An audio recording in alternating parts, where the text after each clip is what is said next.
부동산학 개론 강량구입니다. 오늘은 입문과정 3회차입니다. 자, 오늘은 이제 수요 공급에서 뭘 할 거냐면 변화 요인들을 한번 좀 체크해 봅시다. 변화 요인이 뭘까요? 우리가 지난 시간에 이런 내용들을 하나 정리했었죠. 수요이든 공급이든 증가했다면 곡선은 어디로 간다고요? 오른쪽으로. 수요 곡선이든 공급 곡선이든 감소했습니다. 그러면 곡선이 좌측으로 간다 그랬죠. 자, 그런데 왜 곡선이 오른쪽으로 가고 왜 곡선이 좌측으로 갈까? 그 원인. 곡선이 오른쪽으로 가고 왼쪽으로 가는 원인들요. 그동안 출제되었던 시험 문제를 보면 당연히 수요 쪽이 절대적입니다. 그런데 최근 기준으로 보면 공급들이 많이 언급되고 있습니다. 근데 공급은 아주 쉬워요. 공급은 90%가 생산비입니다. 단 시험 문제가요. 생산비라는 단어는 사용을 대체로 안 합니다. 그러니까 생산비라는 단어를 주는 것이 아니라 생산비에 해당되는 조건들을 제시하는 거죠. 가령 원자재 가격이 상승했다 하락했다. 아파트를 건축하려면 토지가 필요하죠. 토지 가격이, 그러니까 이때 토지 가격은 토지 가격이 아니죠. 생산비죠. 이런 식으로요. 그래서 공급이 놓으면 생산비라는 단어가 제시되지는 않는다고 하더라도 여러분들이 그 표현을 보고 생산비로 빨리 바꾸면 답은 아주 손쉽게 찾을 수 있습니다. 자, 그 다음 수요 변화 요인도 전반적으로 그냥 편합니다. 상식적인 수준이에요. 상식적인 수준인데 딱 세 가지만. 첫 번째는 예상. 가격이 상승할 거라고 예상한다, 하락할 것이라고 예상한다. 그 예상과 관련된 내용. 두 번째, 제일 많이 틀리는 게 대체재 보완제. 그래서 오늘 우리가 학습하는 내용 중에서 여러분들이 가장 포인트를 두고 기억해야 될 게 대체재 보완제. 무조건 시험 문제야. 대체재 보완제는 무조건 시험 문제야. 이렇게 기억하셔야 됩니다. 자, 시작 한번 해봅시다. 제목을 잘 보세요. 수요의 변화라고 했죠. T0라고 하는 수요 곡선이 어떤 이유로 인해서 T1으로 이동했다. 오른쪽으로 간 겁니까? 왼쪽으로 이동한 겁니까? 그렇죠. 오른쪽으로 갔죠. 근데 이게 무슨 뜻입니까? 수요가 증가했다는 뜻이죠. 그런데 반대로 T2로 갔대요. 왼쪽으로 갔죠. 의미는요. 감소했다. 자, 그렇다면 왜 곡선이 오른쪽으로 가고 왼쪽으로 갔느냐? 그 이유, 그게 시험 문제라고요. 시작합시다.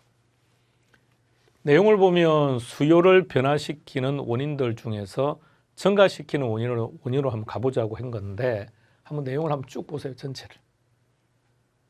단 암기하시라는 얘기가 아닙니다. 이걸 기계적으로 암기한다. 이 의미가 없어요. 근데 이제 한번 상식적으로 생각해 보세요. 부동산 수요가, 아파트 수요가 어떻게 하면 증가할 건지. 소비자들의 소득 수준이 증가하면 당연히 증가하겠죠. 오케이. 그 지역의 인구가 증가하면 증가하겠죠. 그러니까 서울의 부동산 값이 계속 상승하는 이유는 서울의 인구가 계속 증가하니까 서울 부동산 수요는 증가할 수밖에 없고, 그러니까 가격이 상승한다는 거 아닙니까? 금리가 하락하면 대출 받기가 용이하죠. 그럼 대출 받기가 용이하면 대출을 받으면 그 돈들을 가지고 부동산을 살 거니까 부동산 수요가 증가하겠죠. 아파트를 좋아하지 않았었는데 언제부턴가 아파트를 좋아하는 사람이 점점 많아졌다.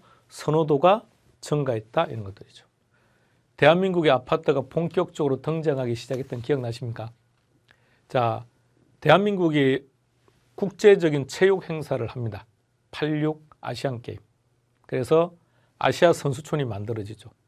그리고 이제 아시안게임이 이제 끝나갈 무렵부터 이제 고민이 생기기 시작하죠. 저 많은 아시아 선수촌의 저 공간을 어떻게 팔지? 정부가 관리할 수는 없는 거 아닙니까? 민간에게 팔아야죠. 그래서 TV에 광고했던 기억나십니까? 1층에서 배를 누르면 10층에서 그 사람의 얼굴을 보면서 문을 열어주고 했던 거. 그 광고 기억나십니까? 이제 그렇게 하는 거죠. 그래서 그동안 단독주택에서 즐길 수 없었던 그런 환경들을 이런 아파트 문화는 가지고 있습니다라는 것을 막 알리기 시작하는 거죠. 그러면서 이제 분양을 겨우겨우 해결합니다만, 그런데 그 후에 지금은 어때요? 2021년 대한민국은요, 모든 우리가 흔히 말하는 주택이라고 말하는 모든 주택에서 아파트와 그 이외로 나누면 아파트가 그 이외보다 더 많죠. 지금 대한민국의 아파트는 전체 주택의 60%를 넘어선 상황이죠. 이제 곧 70%가 막 갈 것 같습니다. 세금을 인하시키면 당연히 수요 증가겠죠. 뭘 얘기하려고 하느냐면요, 시험에 늘 출제되는 거지만 공인중개사 시험 준비 안 하는 신혼분들도 안 틀린다는 얘기입니다. 그러니까 신경 별로 안 써도 된다는 얘기죠. 그러면 8개 이외에는 시험에 안 나오는 당연히 나오죠. 당연히 출제되는데 그 누구도 안 틀린다는 겁니다. 결론은 3가지. 3번을 먼저 한번 봐주세요. 3번에서는 뭐가 제일 문제냐면 이겁니다. 가격. 자, 우리가 지난 시간에 수요량의 변화와 수요의 변화를 했었죠.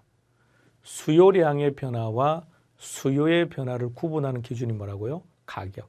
그죠? 가격. 그러면 가격이 있네? 가격이 있으니까 이것은 곡선 상에서 이동하는 수요량의 변화 원인이구나. 이렇게 잘 틀린다는 얘기입니다. 아니죠. 지금 3번째는 가격이 포인트가 아니라 예상이죠. 예상. 그래서 수요량과 수요를 구분하는 기준이 가격인데 그때 뭐라고 했죠? 당의 재화의 가격이라고요. 당의 재화의 가격. 근데 지금 이것은 가격이 아니죠. 예상. 앞으로 가격이 올라갈 것 같다 또는 내려갈 것 같다는 예상 기대감으로 인해서 부동산 수요가 변하는 거죠. 자, 그거. 중요한 거는 대체재 보완제입니다. 자, 가봅시다. 이제 대체재 보완제. 시작합니다. 집중하셔야 됩니다. 왕초보 과정에서 한번 접하셨죠? 나 지금 2번째죠. 지금 대체재 보완제를 확실하게 정리하면 여러분들은 무조건 손쉽게 합격으로 갑니다. 시작합니다. 우리가 대체재 보완제로 절개 예를 드는 게 이런 것들이죠. 콜라와 사이다. 아파트와 연립주택. 그러니까 우리 시험은 부동산이기 때문에 콜라와 사이다가 시험에 나오는 게 아니고요. 우리 시험은 아파트와 연립주택은 대체재라고 전제한다. 이렇게 하고 시험 문제가 나오는 거죠. 자, 갑니다. 질문부터 먼저요. 여러분들은 콜라를 좋아하십니까? 사이다를 좋아하십니까? 자, 이렇게 질문했는데 또다시 콜라를 좋아한다라고 대답을 하신다면 왕초보 과정을 안 들었거나 들었는데 또 그 개념을 또 잊어버렸거나 이런 말이죠. 이해하시겠습니까? 자, 다시 한번 더요. 콜라와 사이다 중에서 만일에 콜라를 좋아한다면 이 둘은 대체재 관계가 성립할 수가 없어요. 다시 말해서 콜라를 좋아합니까? 사이다를 좋아합니까? 라고 물었을 때 뭐라고 대답을 해야 되느냐? 나는 둘 중에 무엇을 먹든 상관없습니다. 라고 할 때 대체가 성립한다고요. 따라서 콜라와 사이다가 대체재가 되려면 첫 번째, 용도가 비슷해야 됩니다. 나는 무엇을 먹든 만족감에 차이가 없더라. 가격이 비슷해야 됩니다. 효용이 비슷해야 됩니다. 이걸 대체 3조건이라 그래요. 그러면 우리가 시험 문제 말입니다. A와 B는 대체재라고 전제한다라고 나왔을 때 그 이면에는 뭐가 숨어 있느냐? 이게 전제가 되는 거예요. 이게 전제가 되기 때문에 나는 콜라를 좋아합니다. 나는 사이다를 더 좋아하는데요. 그건 안 돼요. 그러면 대체가 성립할 수 없다는 거죠. 자, 그럼 다시 이 전제를 가지고 다시 되돌아갑니다. 질문 드릴게요. 여러분들은 콜라를 좋아하십니까? 사이다를 좋아하십니까? 그렇죠. 이제는 아시겠죠. 자, 그런 상황인데 방금 여러분들 이렇게 대답을 한 거예요. 나는 콜라를 먹든 사이다를 먹든 상관없다. 무엇이든 상관없다. 또 어떤 분은 나는 다 안 좋아한다 이렇게 대답하시면 안 돼요. 그러면 대체재가 성립할 수 없으니까. 자, 그런 상황에 콜라 값이 올랐답니다. 그럼 콜라 먹는다 안 먹는다? 먹을 이유가 없죠. 나는 콜라를 먹든 사이다를 먹든 상관이 없다고 했는데 콜라 값이 오르는 그 순간 이 둘은 대체재로서의 성격이 확 깨어지기 시작하는 거죠. 그럼 콜라 수요는 감소. 그럼 콜라를 안 먹는 대신 뭘 먹는다? 사이다 수요가 증가하겠죠. 사이다를 먹겠다는 사람들이 많아졌으니까 사이다 가격은 어떻게 될까요? 상승하겠죠. 자, 그럼 결론을 기억하기로 했습니다. 콜라 가격이 상승했더니 사이다 수요가 증가합니다. 우리는 이것을 뭐라고 기억할 거냐? 이렇게 기억하자고요. 대체제는 비례다. 자, 다시 한번 보세요. 콜라 가격이 상승했더니 사이다 가격이 상승하더라고요. 그래서 대체제 그럼 우리는 비례, 무엇이 비례한다? 가격과 가격이 비례한다. 가격과 수요가 비례한다. 이렇게 기억하자고요. 이렇게 기억해서 답을 찾는 겁니다. 자, 그러면 또다시 질문을 여러분들이 할 수가 있죠. 아니, 수요하고 보니까 비례가 아닌데요. 반비례인데요. 이렇게 할 수가 있겠죠. 그렇죠. 그래서 가격이 제시가 되어야 한다는 뜻이에요. 수요가 제시가 되면 알고 있는 것의 반대입니다. 수요는 지금 손댈 필요 없습니다. 손대면 안 돼요. 먼저 우리 시험에 수요가 언급된 적은 지금까지 단 한 번도 없습니다. 두 번째, 수요는 먼 훗날, 그러니까 대체제에 대해서 아주 자연스럽게 답을 찾을 수 있을 때, 그럼 그때는 이제 가격이 아니라 수요가 제시가 되면 알고 있는 것의 반대입니다라고만 그냥 하면 돼요. 근데 괜히 처음부터 해버리면 복잡해서 안 됩니다. 대체제는 비례다. 됐습니까? 자, 그럼 이제는 대체제라는 걸 한번 읽어보는 겁니다. 지금 대체제 보완제가 우리 책에 어디에 있냐면 여러분들이 가지고 있는 책에는 32페이지에 있을 겁니다. 31, 32페이지 쪽을 보세요. 아마 32페이지 쪽에 있을 겁니다. 같이 한번 쭉 읽어봅시다. 대체제란 가격과 용도와 효용이 비슷하기 때문에 소비자 입장에서 어떤 재화를 소비하든 만족감에 큰 차이가 없는 재화를 말합니다. 라는 게 일단 기본 전제고요. 자, 이런 상황에서 아파트와 연립을 대체제라고 전제하자고요. 그런데 아파트 값이 올랐다는 거죠. 그럼 아파트 값이 올랐으니까 당연히 수요 법칙에 의해서 아파트에 대한 수요는 감소할 수밖에 없죠. 왜 감소합니까? 그게 수요 법칙이었으니까요. 가격과 수요량은 반비례했으니까요. 그러면 나는 아파트를 사든 연립을 사든 나는 아무런 차이점이 없다고 느꼈는데 아파트 값이 올랐대. 그럼 사람들은 아파트 안 사겠죠. 그럼 상대적으로 연립은 싸졌으니까 연립을 사겠다는 사람들이 많아지겠죠. 그래서 연립주택의 수요는 증가하게 될 것이고 결과 연립주택의 가격은 상승하게 되겠죠. 결론이 이겁니다. 근데 이제 시험 문제가 나오면 이렇게 제시돼서 나오는 거죠. 아파트와 연립주택은 수요 측면에서 대체제라고 가정한다. 자, 그런데 아파트 값이 상승했다. 그렇다면 연립의 가격은 어떻게 되느냐, 연립의 수요는 어떻게 되느냐, 이게 시험 문제인데 그걸 이렇게 논리적으로 따져 나가면 첫 번째 시간이 많이 걸린다는 것 안 돼요. 그 의미가 없어요. 그래서 결론은 어떻게 하자고요? 대체제는 비례다. 자, 강의를 하는 강량구 입장에서는 말입니다. 여러분들에게 이렇게 논리적으로 쭉 설명해주고 끝내면 돼요. 답을 찾는 것은 여러분들의 몫인 거죠. 그죠? 그래서 알기는 아는데 답을 찾는데 시간이 많이 걸려서 결과적으로 합격에는 도달하지 못했다. 그건 개인의 역량의 문제지 강량구의 문제가 안 되는 거죠. 그런데 우리가 지금 만난 것은 논리적으로 이해하고 학습하고 이게 목적이 아니지 않습니까? 우리는 합격하는 게 목적이죠. 여러분 주변에 계신 분이 여러분들에게 대체제가 뭐냐고 물었을 때 단 한마디도 설명을 못하는 한이 있더라도 시험장에서 답만 찾아서 합격만 하면 되는 거 아닌가요? 그렇죠. 그것 때문에 우리가 만난 거죠. 그렇다면 답을 찾는 데 포인트를 두자고요. 늘 기억해 주세요. 합격하는 자는 누가 합격하느냐? 시간을 지배하는 자입니다. 그러면 철저하게 답은 직관적으로 찾아야 돼요. 그래서 대체제가 떴다? 뭐다? 비례야. 무엇이? 가격과 가격이, 가격과 수요가. 그러니까 다시 말하면 반드시 대체제의 가격이 있어야만 비례가 성립할 수 있다는 겁니다. 자, 이제 문제를 하나 풀어볼 건데요. 자, 잘 보셔야 됩니다. 1번 지문이 온지 X인지 결정해 보세요.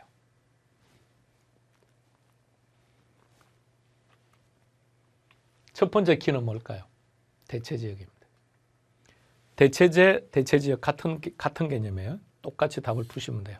자, 그런데 대체제가 떴으니까 비례로 가면 되는데 가격이 있다 없다? 가격이 없죠. 그럼 비례 안 됩니다. 자, 그래서 대체재 비례 무엇이 가격과 가격이 가격과 수요가 이걸 강조했던 거예요. 다시 말하면 대체재가 비례가 성립하려면 가격이 제시될 때만 비례가 성립한다는 얘기입니다. 그렇다면 가격이 제시되지 않을 때는 어떻게 하느냐? 해석하셔야 됩니다. 자, 천천히 이제 해석합니다. 대체 지역에 쓰레기 매립장이 건설되었답니다. 그럼 주거지로서의 가치는 떨어지겠죠.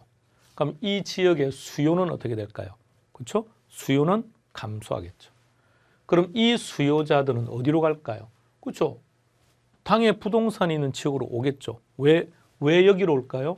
대체 지역이라고 했으니까. 그러면 당해 부동산의 수요는 증가. 그럼 당해 부동산의 수요가 증가했으니까 당해 부동산의 가격은 어떻게 된다고요? 상승. 그래서 이 지문은 X. 이렇게 되는 겁니다. 자, 두 번째 갈게요. 여러분들이 먼저 답 결정하세요.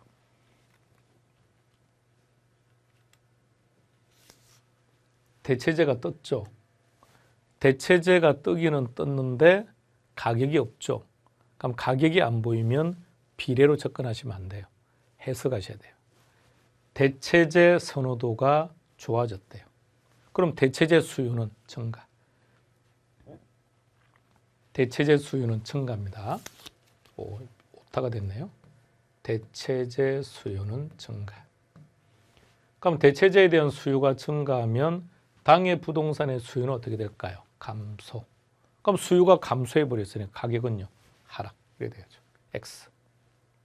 자, 3번 문제로 갑니다. 첫 번째 키는 뭘까요? 대체재죠. 그 다음 잘 보세요. 가격이 떴네요. 자, 이럴 때 비례로 접근한다는 얘기입니다. 자, 가격이 상승했으니까 오피스 가격은 어떻게 됩니까? 비례라 그랬죠. 상승했으니까 상승해야죠. 이렇게요. 자, 그럼 이제 다 같이 놓고 한번 바라보세요. 다 같이 놓고 1번의 대체지역, 2번의 대체재, 3번의 대체재 다 대체재로 접근하시면 돼요. 그런데 3번 같은 경우는 가격이 제시가 되었죠. 가격이 제시가 되었으니까 비례로 접근함을 하면 되는데 1번과 2번은 가격이 안 보이죠. 그럴 때는 비례로 가는 것이 아니라 그냥 그 내용을 그대로 해석하면서 접근하는 겁니다. 자, 다음 잘 보세요. 3번을 잘 보세요. 일단 먼저 대체 논리적으로 해석을 먼저 해볼게요. 첫 번째는 아파트와 오피스가 대체재입니다라고 제시를 해준 거예요. 자, 그런데 대체재 중에서 특정 재화의 가격이 상승했다는 거죠. 그렇다면 다른 대체재의 가격이나 수요는 어떻게 변하겠습니까? 이게 시험 문제라는 거죠. 자, 그런데 해석을 이렇게 해야죠. 그러니까 3번 지문을 딱 만나면 우리는 아파트하고 오피스가 대체재구나. 그런데 아파트 가격이 상승했다고 하는구나. 그럼 아파트 안 사겠구나. 아파트 수요는 감소한다. 그럼 오피스 수요는 증가하겠네요. 오피스 수요가 증가하니까 가격은 상승한다. 그래서 이 지문은 X야. 이렇게 찾는 게 원칙이죠. 근데 이렇게 찾는 게 원칙인데 어떤 문제가 있습니까? 시간이 많이 걸린다는 거죠. 그럼 이렇게 시간이 많이 걸려서 정답을 찾았다면 이게 결론은요. 정답을 찾기는 찾았는데 전체 합격에 있어서는 오히려 마이너스가 될 수 있다는 겁니다. 그래서 철저하게 시험용으로 가자는 뜻이죠. 그럼 첫 번째 3번을 다시 보세요. 자, 3번에서 대체재가 보이죠.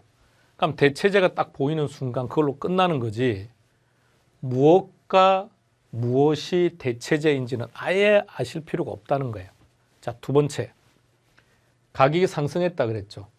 어느 쪽에 가격이 상승했지 그런 거 보지 마시라고요. 알 필요가 없으니까. 그러니까 이게 전형적인 시험 출제 형태예요. 그러니까 대체재는 이렇게 놓는다는 거죠. 자, A와 B는 대체재다. 그런데 A의 가격이 상승했다. 그럼 B는 어떻게 되겠습니까? 이렇게 물어본다는 거죠. 그럼 우리는 A와 B가 뭔지 알 필요가 없다는 거죠. 왜? A에 관한 가격 정보를 제시해주고 B에 대한 가격이나 수요를 물어볼 거니까 자연스럽게 그냥 A와 B가 제시가 되어 있을 것이고 그중 우리는 A에 대한 가격이 있는지 없는지만 빨리 보고 있으면 비례로 접근하시면 되고, 그죠? 없으면 해석해야 되고. 자, 한 번 더 연습합니다. 빠르게 순발력 있게 답 찾아요. 정답은 항상 어떻게 해요? 직관적으로. 자, 여러분들이 먼저 결정해 보세요.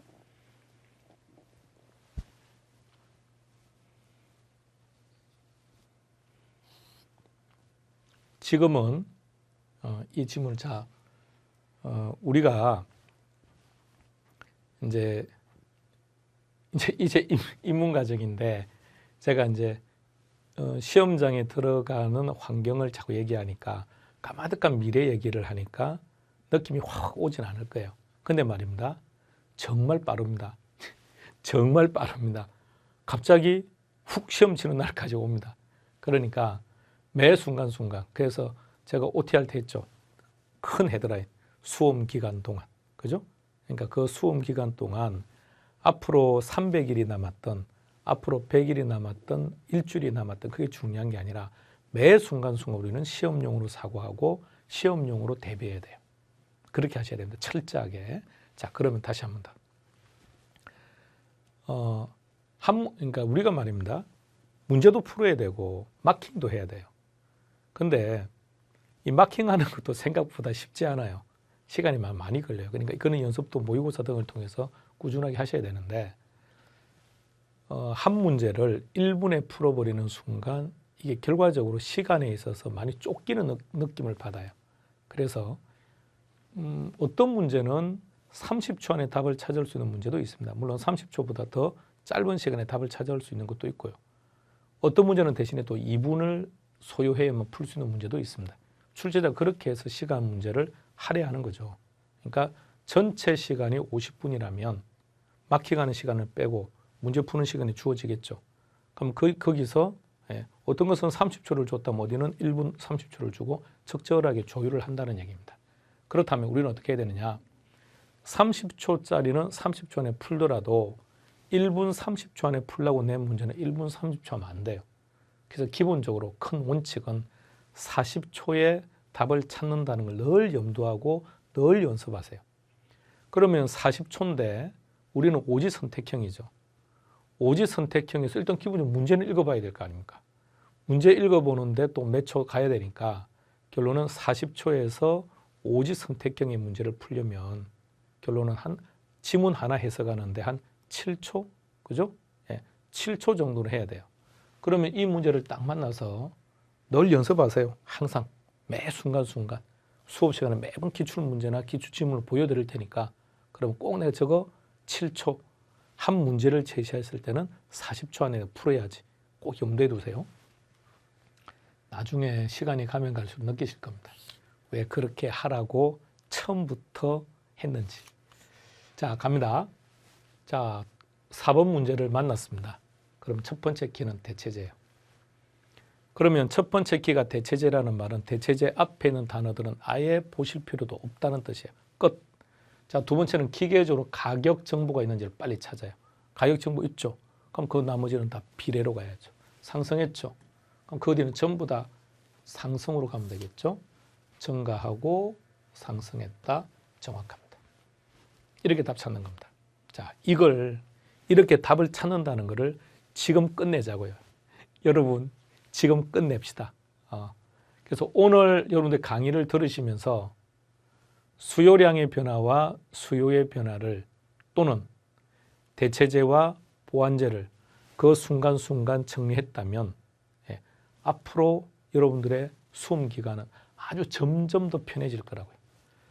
자, 대체제 보완제였습니다. 자, 이번에는 보완제로 한번 들어가 볼까요? 자, 이런 게 보완제죠. 자, 똑같은 질문을 한 번 더 드려볼게요. 여러분들은 블랙 커피를 좋아하십니까? 설탕 커피를 좋아합니까?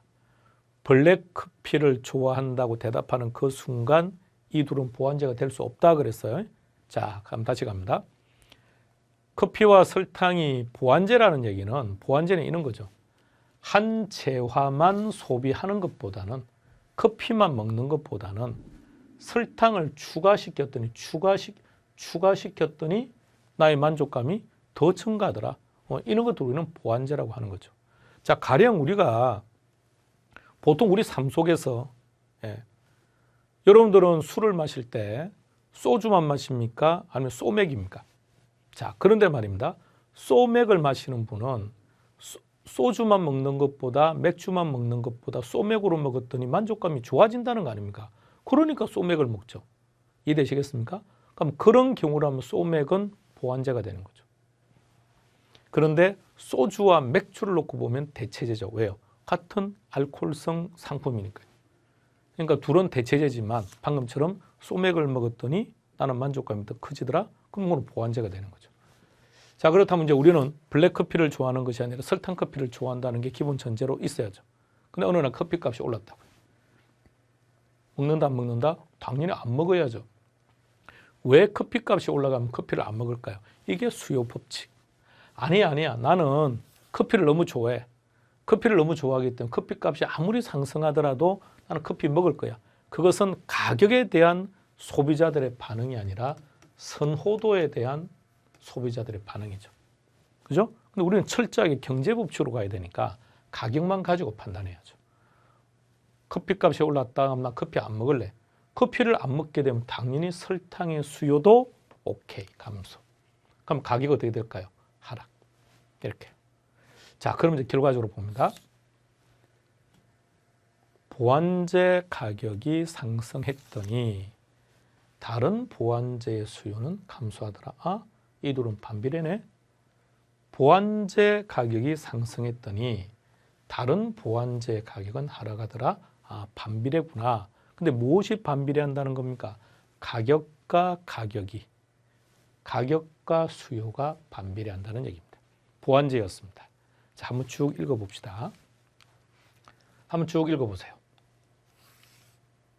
함께 소비함으로써 만족감이 증가한다. 이런 것을 우리는 보완제라 부른다는 거죠. 자, 그래서 이제 예를 들어서 주택과 택지라는 것을 보완제로 가정하자. 즉, 주택의 수요량이든 공급량이 증가하려면 당연히 택지의 수요량도 또는 택지의 공급량도 증가할 수밖에 없는 거죠. 그 다음 둘은 이제 보완제다. 자, 이런 경우에 주택의 가격이 상승했다. 그럼 가격이 상승하면 당연히 소비는 감소를 해야죠. 감소를 했다. 그러니까 주택 수요가 감소를 했으니, 다시 말하면 커피의 수요가 감소를 했으니 설탕의 수요도 감소할 수밖에 없는 거죠. 자, 이게 보완제. 근데 우리는 그렇게 안 갈 거라고요. 자, 첫 번째 키 뭐라고요? 보완제. 보완제는 뭐라고 했습니까? 반비례. 무엇이 반비례한다고요? 가격과 수요가 반비례. 가격과 가격이 반비례. 반비례 맞는지 확인해 보세요. 상승했더니 감소했다. 상승했더니 하락했다. 자, 문제 하나 풉니다. 자, 해결해 보세요. 첫 번째 키는 어떻게 됩니까? 첫 번째 키는 보완제죠. 그러니까 보완제가 딱 떴다. 그럼 우리는 첫 번째 뭘 생각한다고요? 반비례. 단 무엇을 찾아야 됩니까? 가격. 그럼 가격을 찾았으니까 반비례죠. 하락했으니까 증가. 정확합니다. 첫 번째 포인트는 어디에 있습니까? 보완관계. 그럼 이 단어를 딱 보는 순간 우리는 기계적으로 가격에 관련된 정보가 있는지를 빨리 찾아요. 있죠. 그럼 그 다음에 어떻게 갑니까? 반비례. 상승했으니까 어떻게 됩니까? 하락. 이렇게 놓는 게 대체제 보완제입니다. 자, 그 다음에 세 번째는 예상입니다. 예상이라는 말은 오로지 하나밖에 없습니다. 가격에 대한 예상이에요. 다시 말해서 소득이 증가할 것이라고 예상한다. 그런 건 존재하지 않는다는 얘기입니다. 금리가 앞으로 하락할 것이라고 예상, 그런 건 존재하지 않아요. 그냥 예상을 한다는 것은 가격에 대한 예상입니다. 자, 그리고 두 번째는 그럼 뭘 예상한다는 얘기냐? 상승할 것이라고 예상하거나 하락할 것이라고 예상합니다. 누가요? 수요자나 공급자가. 그러면 자, 이렇게요. 대체제와 보완제가 시험 문제에 넣을 때는 무조건 직관적으로 답을 찾아야 돼요. 대체제, 비례야, 보완제, 반비례야. 무엇이 가격과, 그러니까 가격이 반드시 나와 있어야죠. 가격과 가격이, 가격과 수요가 이렇게 직관적으로 답을 찾는데 예상이 나왔을 때는 천천히 해석합시다. 시간 한 5초면 돼요. 5초, 7초면 충분히 해결합니다. 자, 왜 그러냐? 케이스가 총 4개니까요. 4개를 이걸 기계적으로 암기했다. 그거는 의미가 전혀 없어요. 전혀 없으니까. 자, 하나 생각해 보는 거예요. 여러분들이 수요자라고 전제하세요. 여러분들은 지금 어떤 고민을 하느냐? 아파트를 지금 살까? 아니면 좀 다음에 살까? 지금 고민을 하고 있는 상황인데 앞으로 아파트 가격이 상승할 것이라고 예상한대요. 앞으로 아파트 값 더 올라갈 거라고 예상을 한다고요. 그럼 지금 바로 살 겁니까? 기다릴 겁니까? 빨리 사야죠. 수요 증가. 이번엔 여러분들이 공급자가 되어보세요. 공급의 개념은 부동산에서 우리 시험에서 개론해서 공급은 두 사람이에요. 한 사람은 건설회사로 해석하셔도 되고요. 또 한 사람은 주택을 가진 자. 그러면 우리 개개인은 부동산 시장에서 수요자일까요? 공급자일까요? 그렇죠. 수요자이면서도 공급자인 거죠. 살 수도 있고 내가 가진 거 팔 수도 있으니까요. 자, 그러면 갑니다. 이번엔 여러분들이 가지고 있는 주택을 팔려고 한다고 전제해봐요. 그러니까 지금 이런 상황입니다. 내가 이 아파트를 지금 팔아버릴까? 좀 더 있다가 팔까? 지금 고민을 하고 있는 중이라고요. 그런데 가격이 상승할 것이라고 누가 예상한다고요? 공급자가, 매도자가. 그럼 지금 팔아야 됩니까? 기다려야 됩니까? 지금 팔 이유가 없죠. 앞으로 가격이 올라갈 것이라고 예상되면 올라간 후에 팔아야죠. 그러면 공급은 어떻게 될까요? 감소. 자, 이번에 수요 갑니다. 자, 집을 살려고 합니다. 그런데 앞으로 집값이 더 떨어질 것 같아요. 그러면 떨어질 때까지 기다려야 되니까 집 사면 안 되는 거죠. 수요 감소. 근데 집을 팔려는 매도자가 앞으로 집값은 더 떨어질 거야 라고 예상이 된다면 떨어지기 전에 빨리 팔아버려야죠. 그럼 공급은 어떻게 될까요? 증가. 별거 없죠.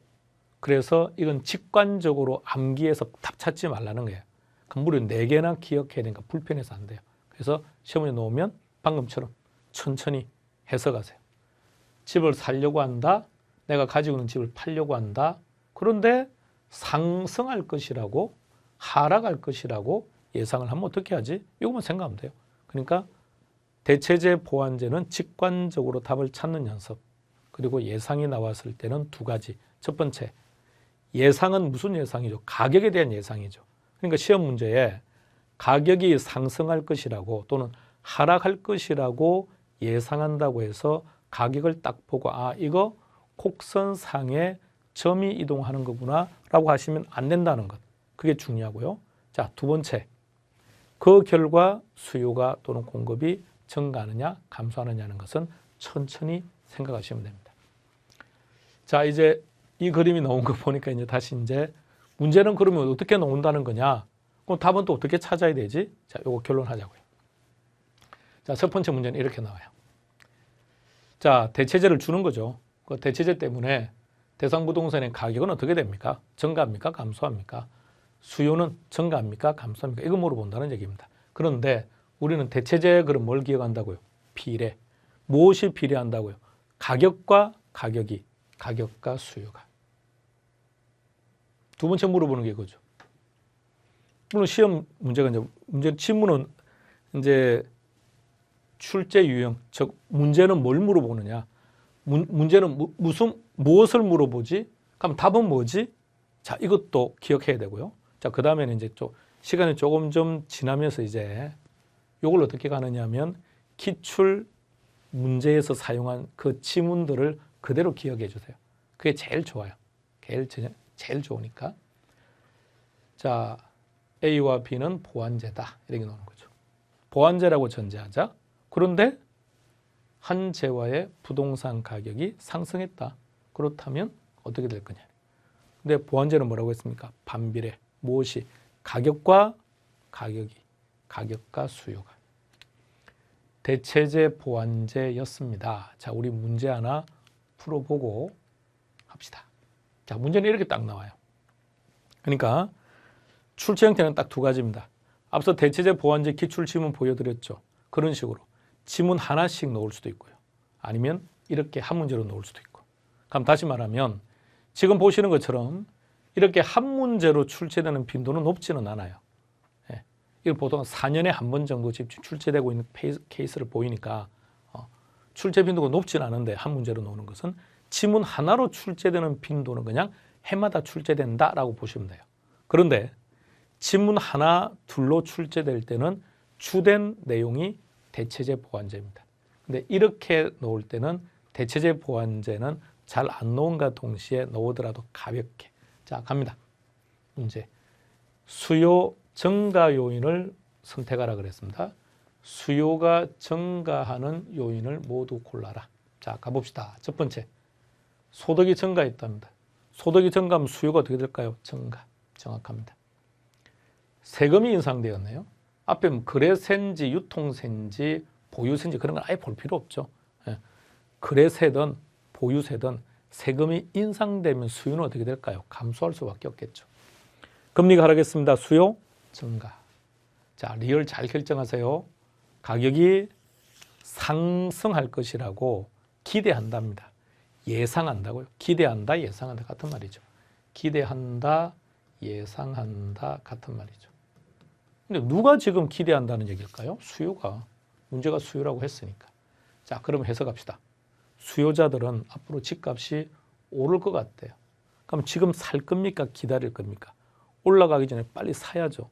수요 증가. 인구 감소, 수요 감소. 따라서 답은 4번 됩니다. 별거 없죠. 아주 단순한 형태입니다. 단순한 형태지만 시험 문제는 매해 출제가 된다고요. 단 한 문제로 놓을 거냐, 지문 하나로 놓을 거냐만 다를 뿐이지 항상 시험 문제. 근데 포인트는 뭐라고 했습니까? 대체제 보완제가 제일 중요하고 그 다음에 예상. 공급은 대부분 다 생산비이기 때문에 크게 신경을 안 쓰더라도 안 틀릴 수 있다는 얘기입니다. 자, 수요 공급의 3교시는 여기까지 정리하고요. 우리 다음 시간에 뵙겠습니다. 수고했습니다.